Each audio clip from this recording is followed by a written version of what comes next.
Tukielekea tena huko nchini Israel ambapo taarifa zilieleza kwamba moto mkubwa unazidi kuunguza maeneo mengi nchini humo. Taarifa zaidi ni kwamba hadi wakati huu ekari 5,000 za ardhi zimeharibiwa vibaya na moto unaendelea kuwaka ambao unazunguka Yerusalem, ni kwa mujibu wa mamlaka za taifa hilo.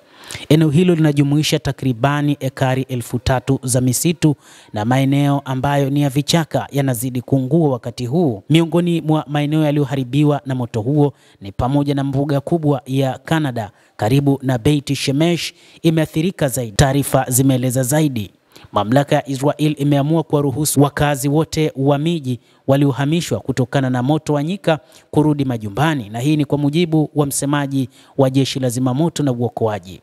Ameongeza kuwa nchi kadhaa zinatarajiwa kutuma ndege za kusaidia Israel kukabiliana na moto uliozuka jana asubuhi katika milima yenye misitu inayozunguka Yerusalem. Wakazi waliohamishwa sasa wanaweza kurejea katika miji ya Sha'ar, Hagai, Mesilat, Zion, Beit Meir, Shoresh, Neve Ilan, Yad, Hashmona na Nataf kaskazini magharibi mwa Yerusalem. Wakazi wa maeneo ya Mevo, Horon, makazi ya ukingo wa magharibi karibu na Modin waliruhusiwa kurejea nyumbani mapema leo asubuhi kufuatia tathmini ya polisi. Jana wakazi wa Eshtaol na Mishmar Ayalon ambao wote walihamishwa pia waliruhusiwa kurejea mijini. Ingawa leo asubuhi hali ya joto imeshuka na uwezekano wa kunyesha kidogo mvua unaonekana, maafisa walionyesha kwamba moto unaweza kuzuka tena alasiri, huku pepo zikitarajiwa kuongezeka na hali joto ikizidi kuongezeka. Hata hivyo, jeshi la taifa hilo IDF nalo limeamua kuingilia kati juu ya kusaidia katika kuzima moto. IDF inasema inaendelea kutoa huduma za uokoaji kwa usaidizi huku mioto mikubwa ikiendelea kuwaka katika eneo la Yerusalem. Ndege 4 za jeshi la anga la Israel C-130J Super Hercules ilifanya kazi usiku kucha zikiangusha zaidi ya shehena 95 za nyenzo za kuzuia joto. Jeshi linasema IAF pia ilituma timu ya kuzima moto. Zaidi ya magari 50 ya zimamoto pia yalitolewa na kamandi ya nyumbani na kurugenzi ya teknolojia ya logistiki. Kamati ya Homefront pia iliandaa wazimamoto wa akiba kusaidia katika juhudi hizo. Kurugenzi ya teknolojia na logistiki pia ilitoa zaidi ya lita 300,000 za maji pamoja na vifaa na chakula kwa timu za zimamoto. Kurugenzi pia iliweka vituo 3 vya kupumzika kwa wanajeshi na vikosi vingine vya uokoaji.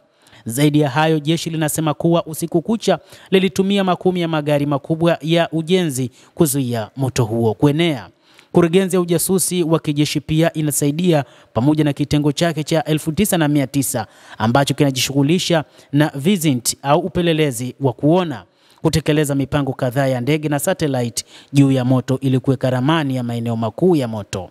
Kikundi cha ujasusi cha anga cha Israel katika kitengo chake cha Intel cha IAF kilianzisha pia kikosi kazi cha kuchambua moto huo, na idara ya uendeshaji ya kurugenzi ya ujasusi inasawazisha rasilimali nyingi kusaidia kuchambua eneo la moto na kuelekeza vikosi vya zimamoto na uokoaji.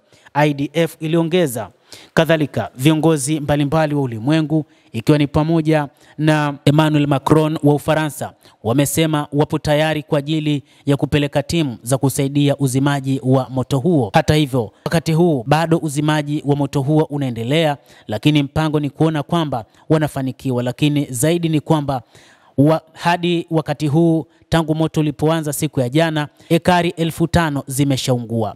Mtazamaji, endelea kutufuatilia na usisahau kulike, kucomment na kusubscribe channel hii. Mimi ni Adam Hussein, endelea kuwa nasi wakati wote.